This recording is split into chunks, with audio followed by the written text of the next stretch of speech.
Hi, I'm Sophie, Hi, I'm Paul, and we are SP Film Viewers. and in today's episode, Sophie will be giving her thoughts on Shutter Island. This is our 10th episode we've done in the series so far. I'd like to thank you for all who've been listening, and I hope that you continue to keep listening to what content we have coming out.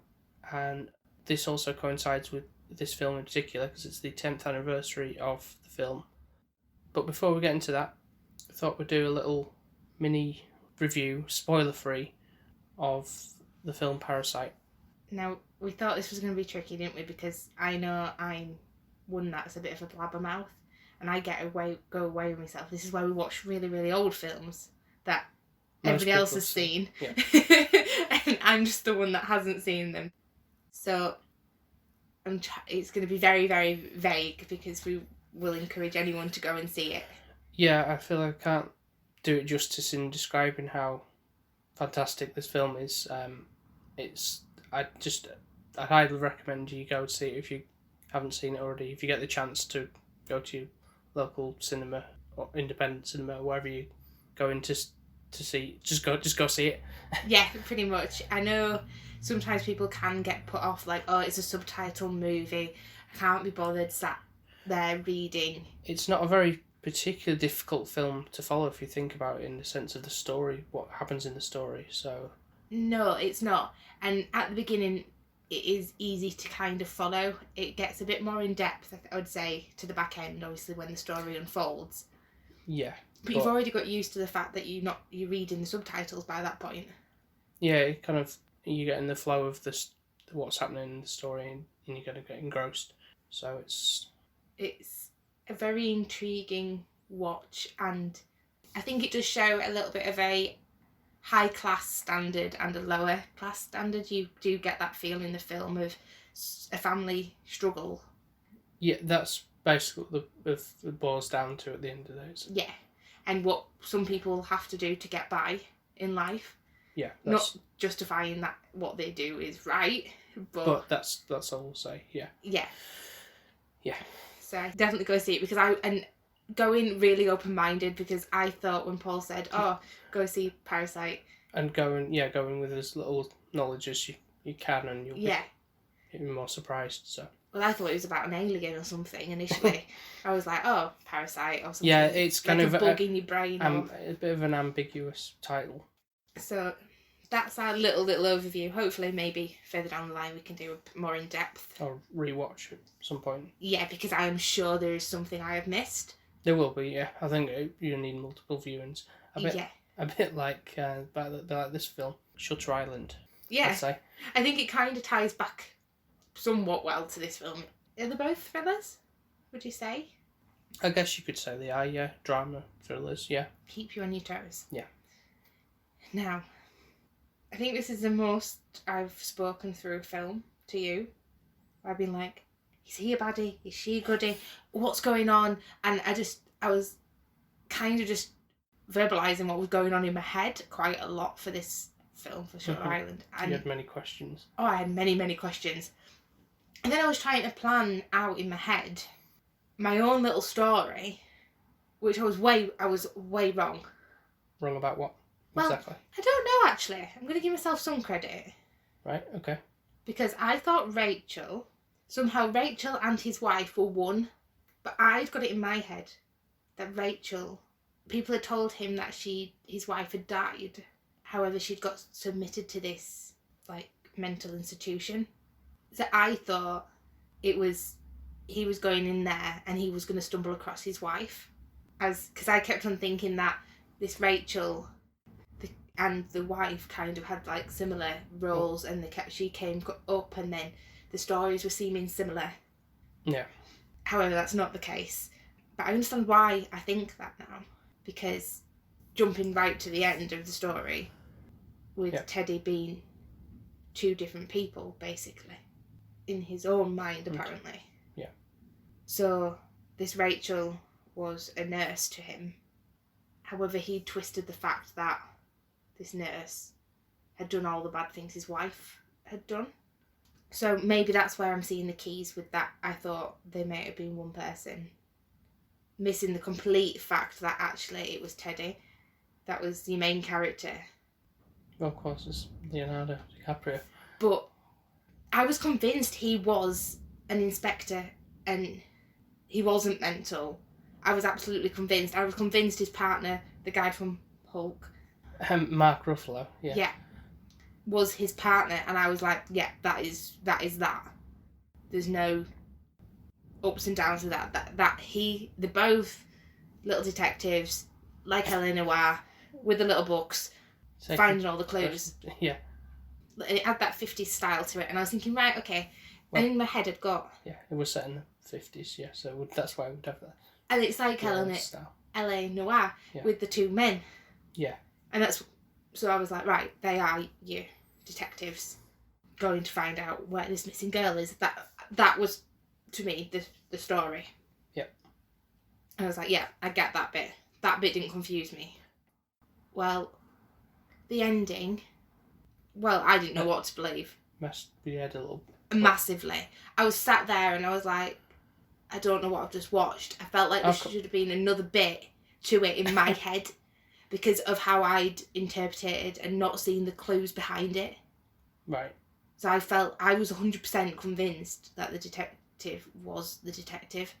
Who says he was from the very beginning. Yeah, I was like, straight up truth, that is. So I believed that, like, so when the big twist came to the end, I was like, are they messing with him? Are they... Having a laugh, yeah. Are they, like, trying to make him go insane? Pretending to be another person so that they can keep him here and not pop the lid off the institution of it being, like, doing the lobotomy and such. So making him go... What would they get out of it from benefit by doing that? But it's an interesting theory, but I think it's pretty much stated by the directors and everybody in the story is basically, I'm sure the writer of the book also is like, it's the simple fact that he thinks he's a cop, but a detective, should I say, but in fact he is another person who's been institutionalised because of some trauma that's happened in his past. So, which is a brilliant way of doing it, the way they've done it. It is amazing. It's like one of my favourite films. Well, I know for a fact that I'm going to have to rewatch it now, knowing the ending. Yeah, exactly. Just to be able to see the actual clues that were given to me, which... Yeah. It's one of those films that benefits from having multiple viewings. So this will be the third time me seeing it now. I'm surprised at how well you did with actually me sat there, because I was a pain. I was like, oh, well, what about if this happens and that happens? And you were like... dead poker face. You weren't telling me anything. You shouldn't be, because you don't be doing that in the cinema or anything. That's the thing. It was something that certainly, if you hadn't seen before, wouldn't have the answers. But I know it's easier to do that when. Should just have to take a little notebook in, and then once we're finished, Paul. Mm-hmm. Well, people do. That's what they do in the cinemas. They make notes about when they do reviews and things. Yeah, but mine would be a list of questions. It wouldn't be a note. Legible scribbles. Yeah.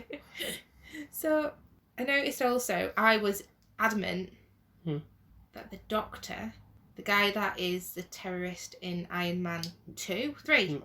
Mandarin, but played by Sir Ben Kingsley, by the way. I only know him from the Iron Man. And now this. Right, okay. So that's the only two I can I ain't seen him in anything else. Okay. So to me he was like, oh, he's actually somewhat of a serious actor. He's a serious actor. Because I'm comparing him to is in Iron Man. Being a bit like like a bit he plays a lot more. Well, I'm not saying it wasn't a serious role in this, of course, but it was.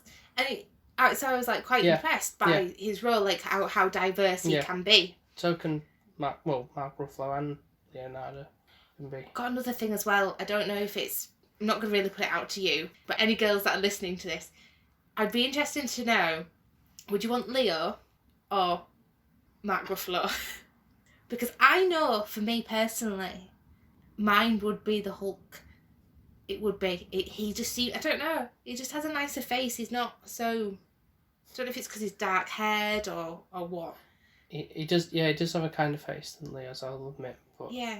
He seems like one of those kind of persons, and that's in any character, even when he plays the Hulk, I think is.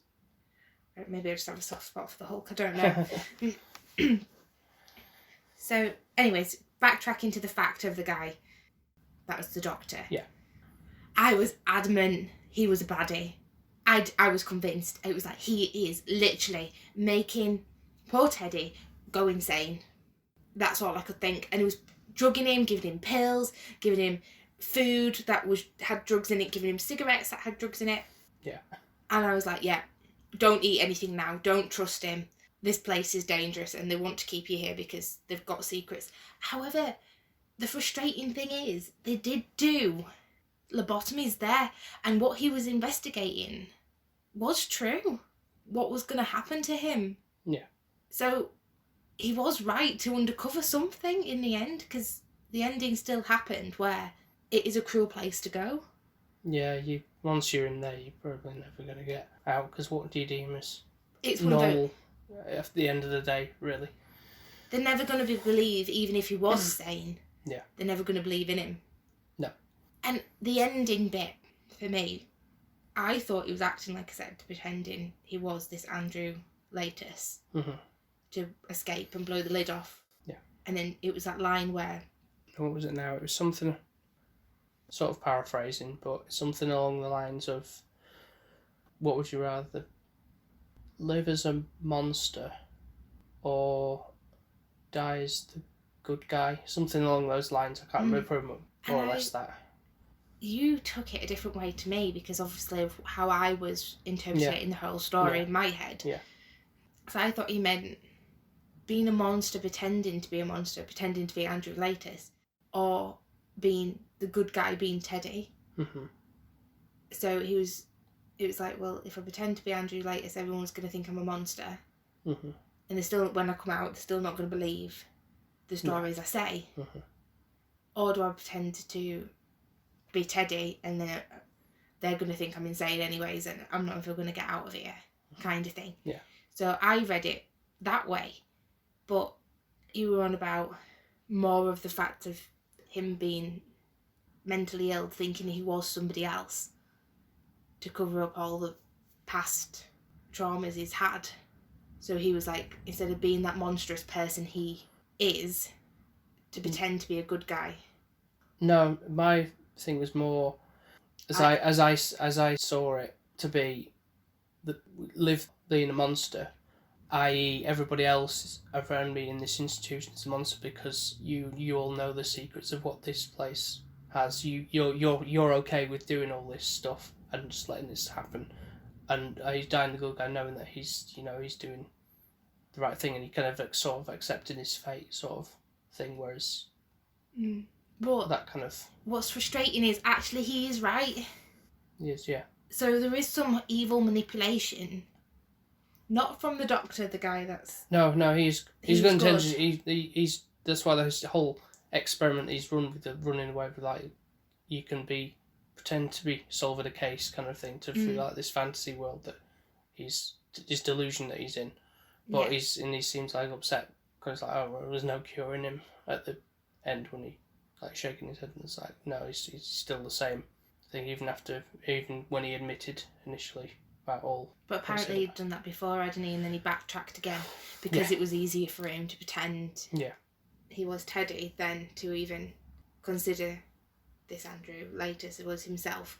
I don't think he could take that on, even though he didn't actually do anything really bad. Personally, because to be honest, if it was in that situation, what can you do? Where your wife has killed your children, do you take her into the police? Does she hurt you? You don't have to kill her. No, but what in that situation, you could be framed. Let's say I've killed our children. If you help me get them out of the river and then put them on the kitchen table, acting like everything's fine, then you look like you're in on it too. Yeah. So when it comes to the fact that you phoned up, it's like, how would a cop believe that you haven't been a part of it? How can you prove you haven't been a part of that? So she's put him in a really tough situation because he did love her. I don't know as how I'd react if in a situation where we're children and you decided to try and children are like, and what I'd really do, whether I'm thinking, oh, the best thing to do is just kill her now, rather than have her locked up in jail. But wouldn't it be scary? I might kill you. If I've just done that to my children, I know. You might be next. I know, but so he might be thinking that. If it's the other way around and you'd killed our children, I wouldn't kill you. I'd be running away from you. I'd be absolutely petrified of you. You'd probably shoot me though, because you know I'd be going to tell somebody what you've done. But then probably they won't believe me. Who can say? So it is a tricky situation where what she's left him in, really. And I think he will have been so angry and so enraged because it's like, well, you've just killed our lovely 3 children. We've had a lovely life here and I love you to bits, but now you're showing your true colours of actually there is something genuinely wrong. There's no helping her. He's kind of thinking he'll do the best for her. Yeah, but I don't know as to how good he is in this sense anyway, because of the whole thing we mentioned about being in the war and this thing of the alcohol problem, which was fairly common. I think it's like post-traumatic trauma, isn't it? Yeah. From the war. So it's understandable. Yeah. Because it's obviously that is like one of the most traumatic ones, isn't it? Really. Well, no war isn't not traumatic, but no, but this was like to a higher level, and it involved a lot more countries and a lot more deaths. Yeah. And in the end, like you said, he just had to kill innocent people for picking the wrong side, pretty much. I know. Yeah. That was murder. Yeah. Whereas if you like kind of in the fighting arms and shooting one another, then that's a bit different. Whereas they were just lined up, they weren't armed. I don't know why, I did feel for this character a lot. And I really did like the character. Even when I found out what he'd done, I didn't think of him as a bad person.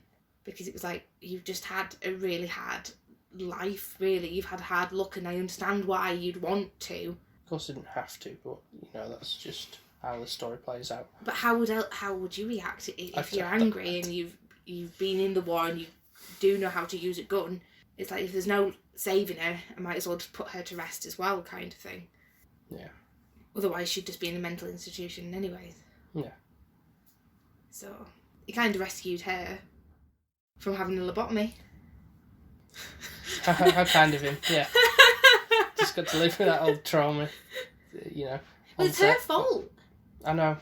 If he hadn't married her, none of this would have happened. We wouldn't have a film or a story. We wouldn't have a film, no. We wouldn't have a book that it's based off, no, either. But she was the one who made him. I know. Like that. If it weren't for that trauma... Yeah. She keeps coming back in flashbacks, so he's obviously very much hung up on the whole guilt and... Yeah, even though I didn't get that. I didn't get what the flashbacks... Because there were quite a few... Well, I mean, you were saying how you were confused with the whole Rachel thing and is that his wife? Is this his wife? I think they're trying to piece it together. It can be a bit confusing the first time. Yeah, and I didn't gel with his wife. I actually preferred the Rachel character. I thought his wife seemed a little bit weird and holding something back, and I didn't know what. And I did kind of tie the Rachel and his wife up with the children, but quite quickly. But I didn't know why I was having that connection, because actually they are 2 different people. Yeah. But he'd kind of merged their story into one, really. So you do have to pay attention to the film and make sure you have got, because it is 2 hours, to have the time and attention to... I think it's a bit longer than that, actually. Nearly 2.5, I think. Near right. enough. So yeah, you do have to pay attention. And you have to make sure you're in that good mindset of concentrating and looking out for things and kind of keeping up with the story. Yeah, but you're so engrossed that you don't... Time just goes by. It did fly by. I was like... I think you actually asked me if I was tired, and cause normally I can get a bit drowsy through films, and I was like, no, I'm fine. But when I go to bed, I might be scared because there was a bit Yeah, there was. Yeah, there's that, but it's a prison scene scenario, so it did make me jumpy. And there was that one lady in the gardens. In the garden, she creeped me out when she was like, shh. I was like, oh. Yeah. But it is interesting because your mind is a dangerous thing, really, isn't it? Yes, it is. And it can highlight good and bad, and it can take you to places where you wouldn't even imagine going. No. Yeah. So let me just think, is there anything else I wanted to say? So I haven't actually gone in depth of it. There is a lot of dramatic music going on, which probably is very classical pieces that I am ignorant about. Yeah, the score is quite a powerful one. You get the one that sticks out that's kind of reoccurring is that like the So I think it's based on sort of like a foghorn with the ship coming in kind of thing, because that dramatic Yeah, it tone, does. foreboding tone to it, it kind of keeps occurring within the And film. it makes you it makes me feel intense. That did. I did have quite a bit of intensity throughout the film, and then it left me feeling a bit. I don't know what to believe. I don't know what's true, and we did have a bit of a discussion afterwards, didn't we? Because I was like, I'm not sure. Well, no, we've discussed it now, haven't we? So. Well, I even had to ask my mum. I think I was like, She's read the book, yeah. Yeah, and see what her. But she actually, even though she'd read the book, she still understood where I was coming from with my interpretation. She kind of thought that's how it was going to end too. Mm-hmm. So obviously she'd read it and realised it's not the case. Right. But I do think, well, annoyingly, they were doing the ghosting, they were creating a lobotomy, which makes you basically a shell of a human. Yeah. And it's annoying to think that actually it is hard to I still find it difficult to think that he was insane, because he was right as well. And then the poignant moment where they go to the lighthouse at the end, the last shot being which is frustrating because he went up in that lighthouse and he ran around and round and round and there was nothing in there. Mm-hmm. And they're going to take him now and are doing a lobotomy in that lighthouse, so technically he's bloody right, isn't he? Yeah, they're just hidden stuff away. Yeah. So then that comes back and leads me back to thinking he is Teddy. They're manipulating him, making him think he's Andrew Laters, and they're drugging him. So the more and more I think about it, the more it could I could carry on. Be a possibility, yeah. Of other endless opportunities of what the ending could be. And this is why sometimes I don't like the fact that they leave it open to my mind. No, see, I prefer that rather than be straight cut, because that way you can't truly be disappointed if you see it a certain way, like you say. But then that gives you theories and stuff, and it makes it open for discussion, which makes it more interesting. It does make it more interesting, don't get me wrong, but then I'm so undecisive that it will drive me insane because I won't pick which choice I think is right. And I know deep down... I don't say there is maybe a wrong choice. What you said is perfectly valid. Thank you. And I know, even if you asked me, I would say he is Teddy. He is the inspector, detective, and that's it. That's the story. But everyone has their own opinions of how it ends. Maybe people can say what they interpret. I would love to know if anybody else has any other ideas, or if they agree with you. Which, if they agree with me, or if they disagree with me, that's even better. If they can throw a new one out there just to make my brain explode completely. Yeah. Because it was quite funny, wasn't it? Because you kind of looked at me when the film ended for like some form of response, and I was like, can you just fast forward that? No, rewind. Rewind it and go to that line, because I didn't catch what he said. And then he still looked at me, and I still didn't say anything to you because I was like processing all of the information I had in my head, which I'd been verbally vomiting throughout the film anyways. Do you know, there was one thing though that I did find interesting. What's that? And it was when he was actually interviewing a lady, and she, because of obviously the era it's set. Yeah. I liked the fact that she said something about the television. Mm-hmm. She said, there's these TVs nowadays that people talk to you. I have enough of that going on in my head. Yeah. I really liked that line because that is so true. The amount of times sometimes the media and stuff like that kind of brainwashes you. It's like, well, actually, that is kind of the case, and sometimes your thoughts trickle in from what you're watching. Yeah. So that made me laugh that bit, so I had to write that down. But off the back of that as well, it's a bit of a reflection of how you can be in a place like normal prisons. You can be in there for so long, and then when you go out to the outside world, it's changed so much that it's like you're not used to the world. You cannot fathom what's out there, and Yeah. it's really struggled to think. But sorry, go on. No, you're right. It is, and that is another sense of it that you kind of. Which is probably what she's going off again about the television, because again, it was weird for her.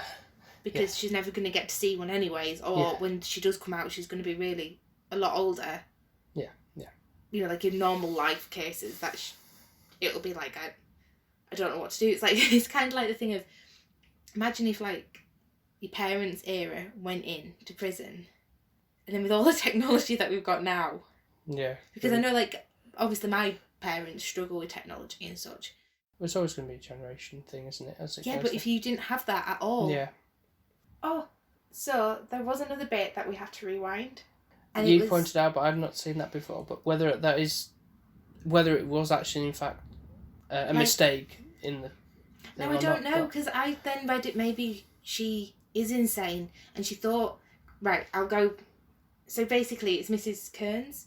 Yeah, I think when she's having the interview with Teddy. And now, if you think about it, on the reverse, Teddy not actually being a detective, Teddy being this insane person, it might be a bit more like daunting as well for her. Maybe they don't get along, and he's kind of. Well, I think there was a whole bit that's maybe pointed out, the fact that this Andrew thing, never heard of him. Kind of, she got a little bit uptight when she said. Yeah. Yeah. So. But then she did write on this book Run.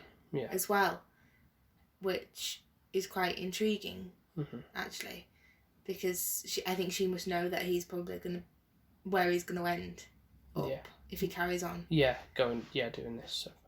But there was this one particular shot where Mrs. Kearns. Yeah, she gets given a glass of water, and she drinks it. But the way that the camera's angled, when she goes to take a drink, it looks like she hasn't got a glass in her hand. And then the next shot, it gets put down on the table, and then there is a glass thing. Now, that's a very small, minor thing. I don't know whether that's a mistake in editing or what. I don't. But why would she pick up the glass with nothing? I don't know. It's But then, is it her mental state where she thinks she's had a drink?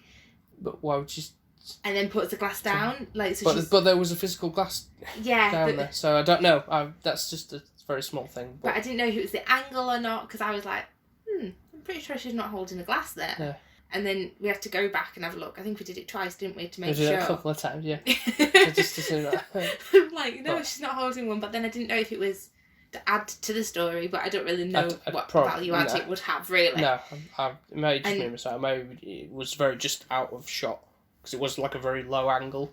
But you'd have thought you'd seen the outline of it, probably. Yeah. You'd have thought, I love seeing them kind of things. Like, if you watch Friends... things like that. There's so many in Friends, it's untrue. Yeah. There is. There's plenty in films, you think, I'm surprised I clocked it, but that shows how intrigued. Yeah.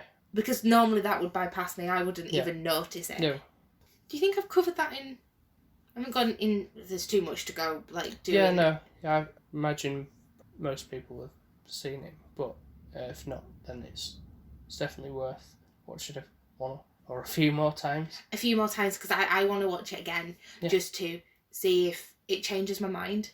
Mm-hmm. And if I can see these slight kind of... things, the way people act and stuff, and how lines are said, you can take them both ways, and all that stuff. Because I did ask you if that kind of swayed you, obviously, because you've seen it a couple of times now, on how you believe it ends. So when you initially watched it, did you come to that same conclusion the first time? When it first came out, I was trying to think. I'm probably guessing I did. It was just that took it as it was, not thinking about what what you've come up with as a theory. So didn't read as much into it as me. I was intrigued. I do love, I know it sounds daft, kind of like people's minds and how they think and how they work, and I like to read people. So like there's been occasions where I'm like, I'll have read something so well that I knew that's going to happen, and I tell you and you're like, how do you know? And then it happens, because I'm just a bit more of a people aware, I think it's just a woman thing. I might be wrong, but it seems that men are not as observant with that, and I think that's what I was kind of doing with the film, was like kind of trying to figure out the characters, read their minds a little bit, kind of try and foresee what was going to happen, but I was wrong on this occasion.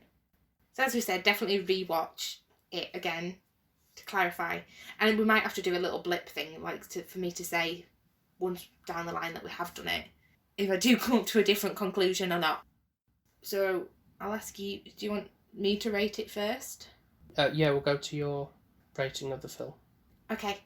So I was actually thinking about this morning because I knew you were going to ask me. Mm-hmm. And normally I go, and I stumble across my words. So I have had a very, very good think. Mm-hmm. Overall, I actually enjoyed this film a lot more than I thought. Also, I would like to say that my mum and my sister have watched this while I was in the room. I was a lot younger, and I was like, why are you watching this? And I'm like, looking like, I don't really like the look of this at all. And I don't think I was at that age where my attention span would have given it any value. I think it'd been about maybe 15 or something like that, and I was like, ugh. Well, you must not remember anything about it then. Do you know what? Weirdly, there's one bit I remembered. Really? Yeah. And it's in the cave when he's with what is classed as the real Rachel in his head. Yeah, yeah. That bit. Oh, okay. Don't know why. Right. Well, that's a good portion of the way through the film as well. So. Yeah. But then don't remember the ending. Okay. Don't remember how it starts. Yeah, that's right. Just that bit there. Yeah. I kind of just remembered the scene and I didn't remember what she actually was saying to him. Yeah, just the cave. Okay. Don't know why. So it's interesting how you grow in... Yeah, I agree. Yeah, you do change, your tastes differ and things like that, so... Well, it was 11 years ago, near enough, or something like that. Yeah. So, going back to my rating. Yeah. I am going to give it a generous 9. Wow. I really, really enjoyed it. Yeah. Kept me on my toes all the way through. It's still keeping me on my toes now because I still don't know. And I'm really looking forward to going back and knowing what I know and seeing if I can unpick it a bit more. Okay, that's great. I'm very happy with that. So, mine is the same, by the way, 9 out of 10. Really? Yeah. Ah. Yeah. Yeah. So as I say, it's one of my favourite films. It does annoy me sometimes when it's like such a good film. It's like, why haven't you seen it before, Sophie? It's like, why haven't you actually just given it the time of day? But obviously it's age, timing and stuff like that. Yeah. I'm glad that I watched it with you because you're patient and you don't mind my questions, but you don't spoil the movie for me either. Because if you'd have told me that at the beginning, I'd have been like, you're having a laugh, he's so detective. Yeah, but his performance, Leo's performance, I feel like he should have got an Oscar for the work he did on that. But it seemed like he was a little bit duped, really, wasn't he? Yeah, no, he really did. It's a solid performance. Yeah, he did. Yeah. To be honest, it's... all of them, really. Yeah, but I'm not a big fan of Leo, to be honest. I haven't seen him really in anything else. I apart from Shutter Island, to be honest. I know he's in Titanic. Yeah. And Wolf of Wall... Is it Wolf of Wall Street? Yeah, Wolf of Wall Street, yeah. But I've never seen that, so actually... That's a good one. Pretty sure, I think I might be wrong, I think he won an Oscar for that performance, though. I could be wrong, but... Which one would you think was better? Well, funnily enough, they're both Martin Scorsese directed films. Oh, okay. But I'd say there's a bit more character depth in this one than there is that one, because you've not essentially playing two characters, aren't you? Yeah. Again, a lot of the characters in this are playing two roles. Which is really impressive. So. But I feel like I missed their other role. I just thought they were being harsh.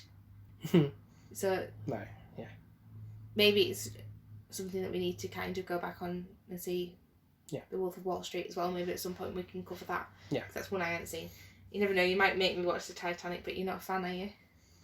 I can't say it's what the...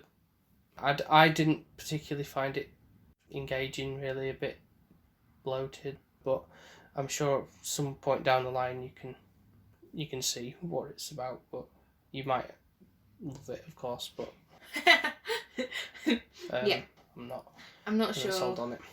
Anyway, so thank you for listening to our thoughts and my weird and twisted endings for you. Do please, if you have got any other endings or you agree with me, then that would be even better. If you disagree with me, just let me know too, because I'd love that, to know that I'm way wrong. I don't think you're way wrong. Following what you say. And I'll leave it to you now to explain what next month's going to be. Yes, plan set in motion for what the films are going to be of next month. Have it in mind, as it is March. Randomly, it just came to me one day to do, thinking about like what things can we watch next and such. But I thought I'd go with monster theme, so be Monster March or something like that. Monsters on March. Yeah. I prefer Monster March. It sounds like they're marching along. Yeah. So the following one that we're going to review, or that Sophie hasn't seen before, is going to be the original King Kong. 1933, I believe, is the date for that one. It's a really good one. Yes, black and white. Classic. Is he the monkey?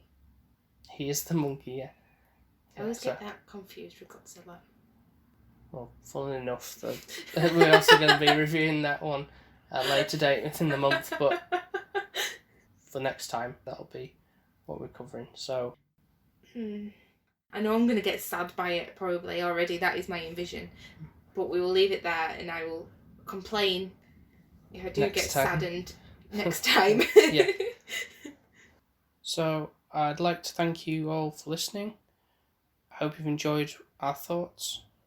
Feel free to give us a like or a comment on any of our social media platforms under the handle SP Film Viewers on Twitter and Instagram. You can follow us on Podbean, just search for SP Film Viewers, and you can follow us on Spotify, iTunes, and wherever else you may get your podcasts from. Thank you very much, and that's bye for us from now. Yep, goodbye for now. Bye. Bye. Bye. Bye.